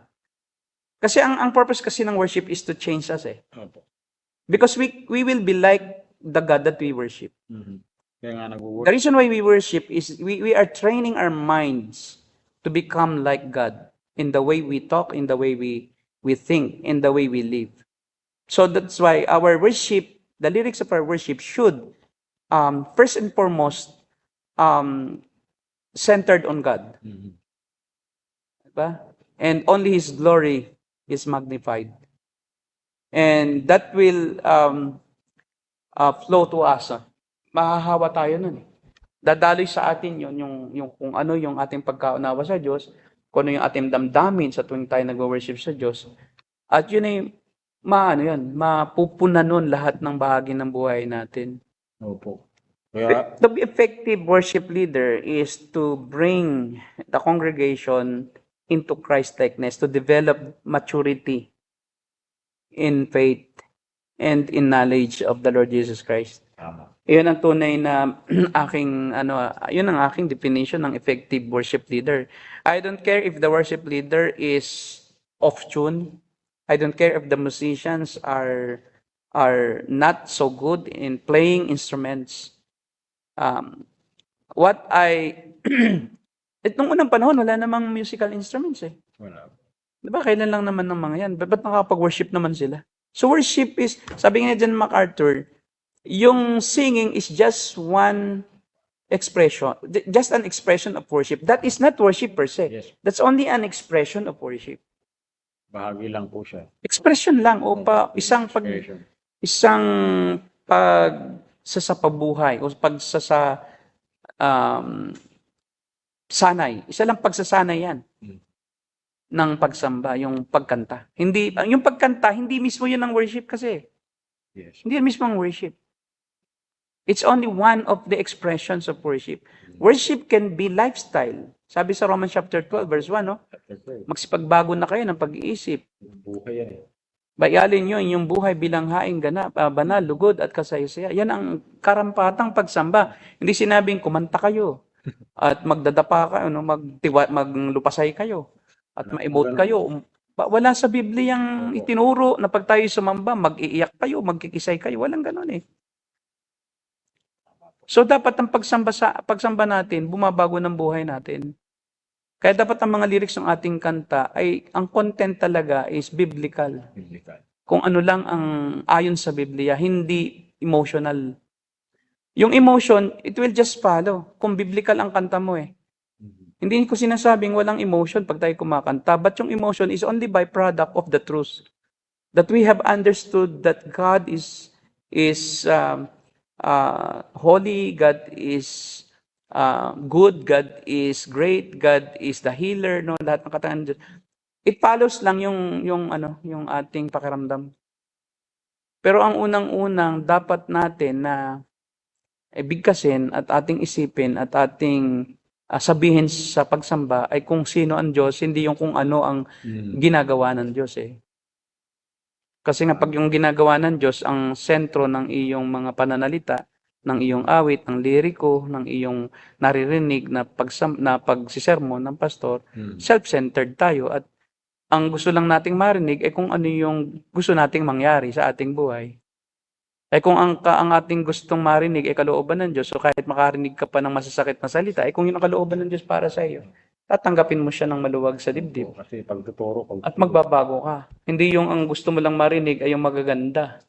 At yun naman ang gusto ng mga karnal na mga aawit. At karnal na pastor na hindi tunay na pastor.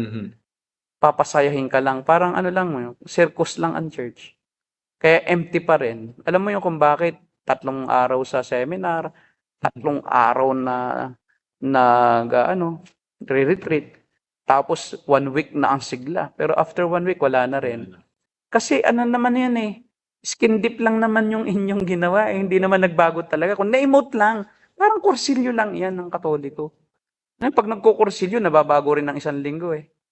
Kasi yung emotion na talagang i-emote ka, papaalala sa mga kasalanan mo, na dapat mong ginawa, na ngayon, dapat magbago ka. Pero puro ano lang, programa. No?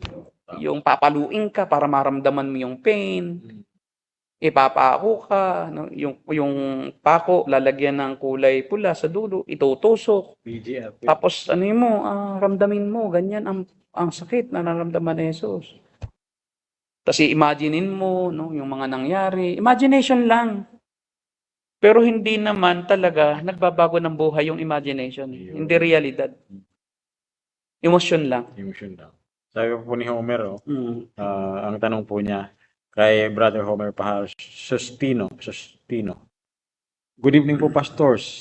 Ano po ang masasabi niyo sa pagsamba ng INC na magkahiwalay ang babae sa lalaki? Well, may positive doon. Pero Organized, no? Organized lang. Pero hindi yung organizational standpoint doon ang mahalaga eh. Kasi posible nga ganoon, may galang sa isa't isa paglabas. Paano? Pasaloob, paano paglabas? Nag-use it. Ano lang naman yun eh, panlabas lang naman yun eh. Well, siguro pwedeng i-practice din natin sa atin, pero hindi naman ganoon siguro na para lang for the sake of separating the male and the female, na parang may spirit of yung tawag diyan, paggalang sa babae. At hindi rin ganoon eh. Panlabas lang 'yon. Opo. Paano naman yung mag-asawa kung magkatabi? Yun ba ay masama? So, hindi masama naman magkatabi ang babae at lalaki, maliban nung kung mag-boyfriend at mag-girlfriend na nagkikilitian sa loob ng church, yun ang masama. Pag nakita mong ganun, paglayuin mo. Kasi hindi yun makakasamba. Siguro sa ganong aspect, no, pagka mayroong intimate relationship na hindi pa naman mag-asawa, dapat maghiwalay. Pero kung mag-asawa naman, ba't naman paghihiwalayin? There's no sense, di ba? Na paghihiwalayin mo pa. Wala namang masama doon sa mag-asawa. Di ba? Siguro kung nag-aaway, paghiwalayin mo, di ba? Paglinggo, alam mo, nagigirian na, pagpasok pa lang. At tika, hiwalay mo na kayo at kayo mag-aaway na naman. Hindi kayo makakasamba na. So, well, sa isang banda, kaya hindi naman natin yung ginagaya, wala namang gumagayang Christian church doon, no? Pero sila lang. Pero kita man naman ang buhay din ng mga iglesia ni Cristo eh. Wala rin mong pagbabago, karamihan, no? Hindi natin yung kilala ko lang, hindi ko nilalat. Pero karamihan ng aking mga kilala is pagkatapos sumamba, inom dito, inom doon, babae dito, lalaki doon. May nagsisigarilyo pa bago pumunta sa loob ng church, ministro pa. Sa kanila, hindi bawal ang masamang gawa, basta't nasa labas ng church. So kaya, may anyo ng kabanalan, yung sinasabi sa Biblia, may anyo ng kabanalan, anyo lang. Pero sa kaloob-looban nila, hindi naman sila talaga nagbago. Ang pamumuhay. Panlabas lang, hypocrisy. Kaya sa akin, hindi naman natin dapat gayahin yung mga ganong bagay. Kasi wala rin namang, kung tunay ng isang tao ay binago ng Diyos, kahit sino pa yung katabi niya, hindi yun iisip ng masama o hindi siya mawawala ng decency. Yun, parang may spirit of decency, yun ang kanila eh. Hindi ganun. Tsaka maganda naman ang suot ng damit nila, mga babae, formal, mahahaba. Dapat din may ganoon din, no? Hindi naman sobrang haba na para namang manang ka na, no, sa simbahan. Modesty na. Basta may modesty, dapat may holiness naman na nakikita sa babae. Na hindi naman hanggang hita na ang suot. Kita na cleavage. Oo, kita na ang cleavage. Pag si Alvin Aragon ang member, magagalit niya. Oo, pagkagaya ni Alvin ang miyembro mo, ay talagang tataas ng kamay yun. Pag nagpipreach na ang pastor. Pastor, ba't hindi mo pinagbabawal ito? Ito po, Pastor. Kay Paul Tingson. Good evening po, Pas. Question po. Ino-consider nyo pa rin po bang kapatid kay Christ ang mga nasa charismatic environment, movement? Kapatid, Depende sa charismatic. Kung kilala ko na talagang nabilanggulang doon. Kasi may mga charismatic ako na mga kilala ko na kapatid ni Mrs. charismatic. Alam ko naman din yung kanilang buhay. Alam ko din naman na sila biktima lang at alam kong sila may tunay na faith. Kaya lang, ligaw pa rin sila. Itinuturing kong kapatid. Pero kung sa pangkalahatan na charismatic lang, kilala ko lang charismatic, na hindi ko naman personal na kilala, no? Hindi lang akong relasyon, ay hindi ko pwedeng tawagin kapatid agad. Kahit nga yung born again, nakasama pa namin kung alam ko namang walang pagbabago di ba? Hindi ko naman itinuturing na Kristiyano yun Sa akin lang yun. Hindi nila alam yung aking pakiramdam. Hindi naman kailangan kasing sabihin mo na, hindi kita pinaniniwala ang Kristiyano ka. Di ba? Pero nasa iyo yung iyong pagtanggap kumbaga may sitwasyon situational case to case basis yung sabihin mo na paano pag nasa charismatic maituturing mo bang born again? Depende kung kilala ko yung tao. Meron naman kasing nasa charismatic na hindi naman naniniwala sa charisma. Hindi naman nagpa-practice ng tongues. Hindi naman ako isa ko roon na pinilit lang akong mag-tongues pero hindi ako nag-practice talaga all throughout na aking sinasadya na lagi. So masasabi, Nag-tongues lang ako dahil kailangan, dahil pinapag-tongues ako. Pero pagka ako na lang at di ako pinagtatangs, hindi ako nagtatangs. So, I do believe when I was still in charismatic, I'm already a true Christian. Kaya di mo rin naman hindi mo naman pwedeng sabihin din na walang tunay na Kristiyano sa charismatics. Kasi marami naman nang galing dyan na umalis na halimbawa, si Costihin, charismatic. Tito niya si Benihin, kapatid ng father niya si Benihin. Pero alam niya, siya Christian. kayo po, Ako rin, nasa charismatic ako. Lumipat kayo sa... Ang usaba ko social worker ni Benihin sa orphanage niya dito sa Pilipinas. Dalawa silang social worker. 'Di ba? So kasama kami ng mga charismatics. Ako mismo charismatic nung ako ay bago na reform. So, Pastor, knowing the fact na yung charismatic teaching talaga hindi siya biblical, pero hindi nangangahulugan na yung mga member ay hindi na Christian. May mga totoong Christian. Maaring meron. Maaring may magiging totoong Christians at marirealize nilang mali ang charismatic theology. Kasi kung tunay kang mananampalataya, tunay kang anak ng Diyos, ipapadiscern sa iyo ng banal na Espiritu ang maling doktrina. Hindi ka tatagal yan. There will come a time na talagang mag-iisip ka at talagang i-rebuke ka ng Panginoon na bakit nandiyan ka sa kamalian? At isang araw, marirealize mo na lang na yung mga sinasabi ng mga nasa unahan, contradictory na sa gusto mong marinig. Scripture na. At saka nagbabasa ka na ng scriptures at nakikinig ka na sa iba na hindi charismatic. Unti-unti ka talagang dadalhin ng Diyos sa katotohanan. Kahit nga sa Katoliko, may Kristiyano sa loob Kaya hindi mo pwedeng sabihin na lahat ba ng Katoliko maituturing mo na hindi elect? Hindi mo pwedeng sabihin ganun. Kasi nga si Martin Luther galing nga sa Katoliko Si Augustine nga galing sa Katoliko. Sila John Knox. Di ba? Si Wycliffe. Ngayon, sasabihin mo na sa charismatic walang Kristiyano. Maaring meron.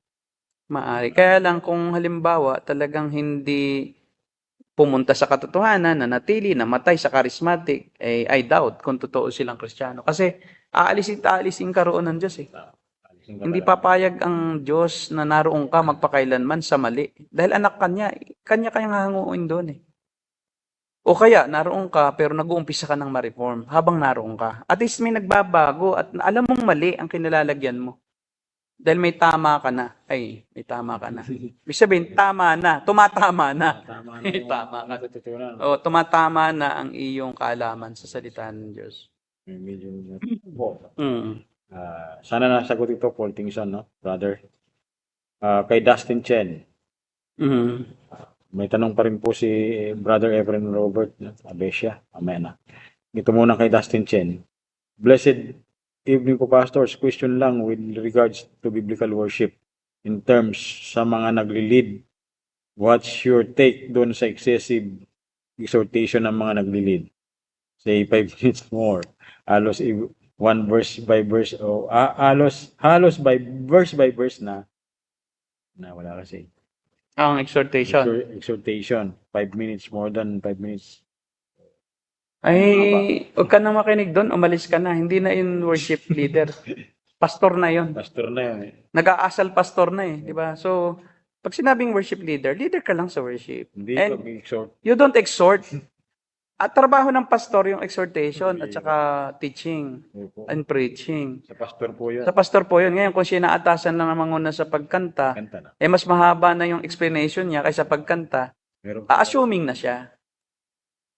Inaagawan na niya ng role ang pastor. Maaring pwede siyang magbasa ng 1 or 2 or 3 verses, kahit 5 verses, pero hindi mo na-explain ng mahaba yun. That's only preparation dun sa iyong worship.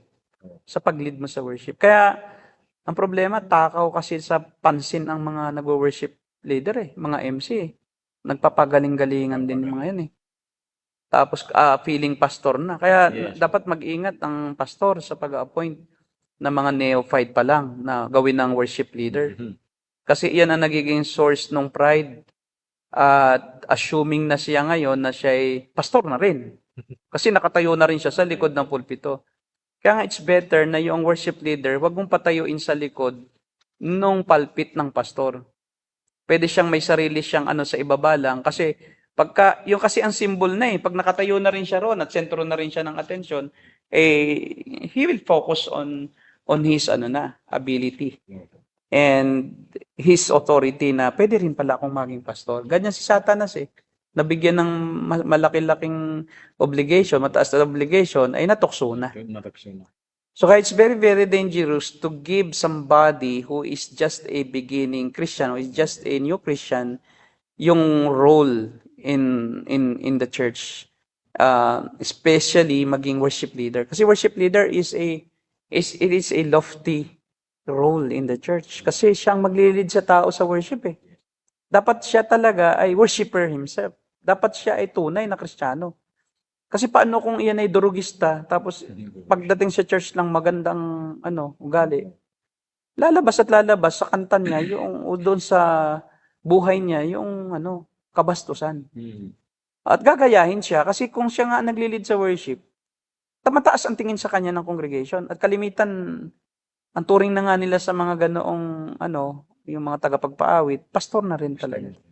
So, wag nating silang bigyan ng mataas na posisyon kung hindi karapat-dapat pa. Yes po. Kaya nga, wag mong ipatong ang iyong kamay ng biglaan, sabi ni Pablo kay Timothy. Don't lay your hands in haste. Kasi pag lay hands yan, is symbolizing giving of authority. Yung paglilay ng hands. Yun talaga ang connotation ng laying on of hands sa Bible. Hindi healing, kundi giving responsibility. Na in front of believers, you are endorsing somebody and you are laying your hands on that somebody because you wanted somebody to take a role or to fulfill a role in the church para siya igalang ng mga tagasunod. So, yun ang doon. Nagiging leaders pagka worship leader, kaya nga leader worship leader. Tapos worship pa ang pinaglilidiran niya. Talagang mataas yun kasi siya yung ehemplo sa pag-worship. Worship, no? Lead. Na dinadala niya sa diwa ng pagsamba ang mga miyembro. Yes. Meron pa ba na tanong? Kaya, Brother Efren, no?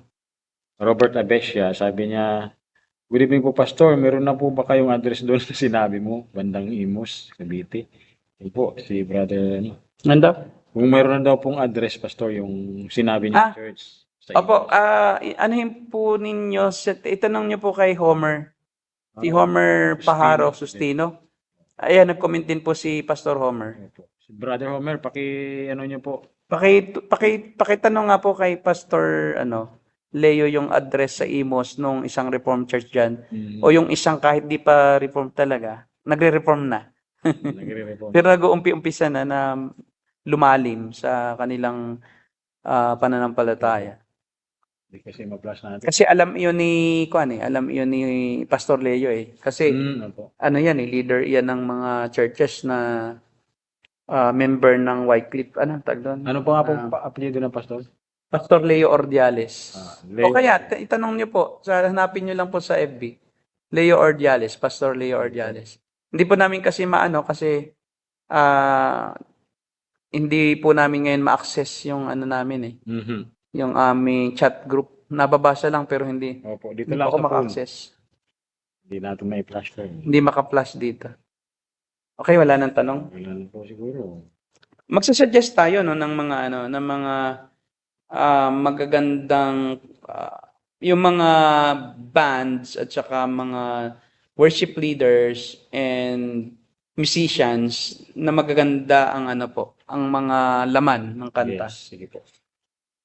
So una po ay yung Coughlin, tatlong Coughlin. Coughlin. Tapos Townend, Townend, Townend. Tapos Jetty Music. Si Boswell, okay din po yan, si Boswell.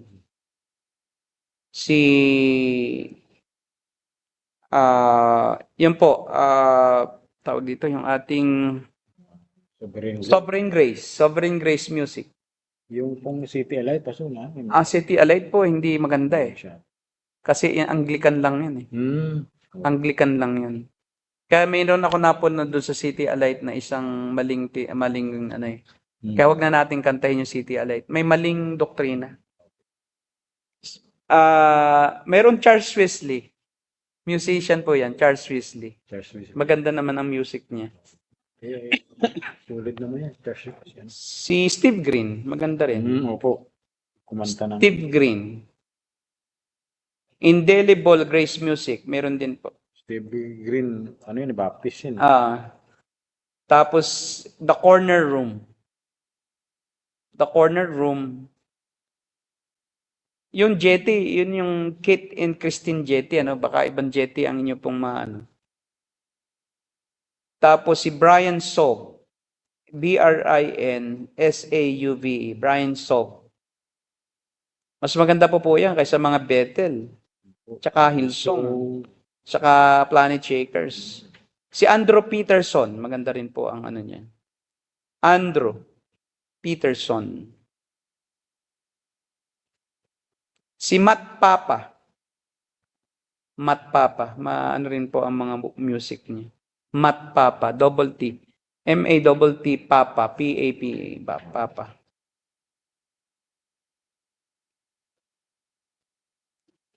Pag na-access ko na, i-comment ko na lang. Dito na. Nandiyan na? May comment naman po yung Pastor Dave. So, yun, wala naman na pong tanong. Kung wala na pong tanong, magpaalam muna tayo. At pwede po kayong mag-suggest ng anumang ating tatalakayin na topic next week. Hindi pa, magpaalam na tayo, Pastor. Sige po, at magbabalik po kami sa Webes, ganitong oras po. At ito po ang The Narrow Narrowgate, and we are the Cult Busters. God bless you all.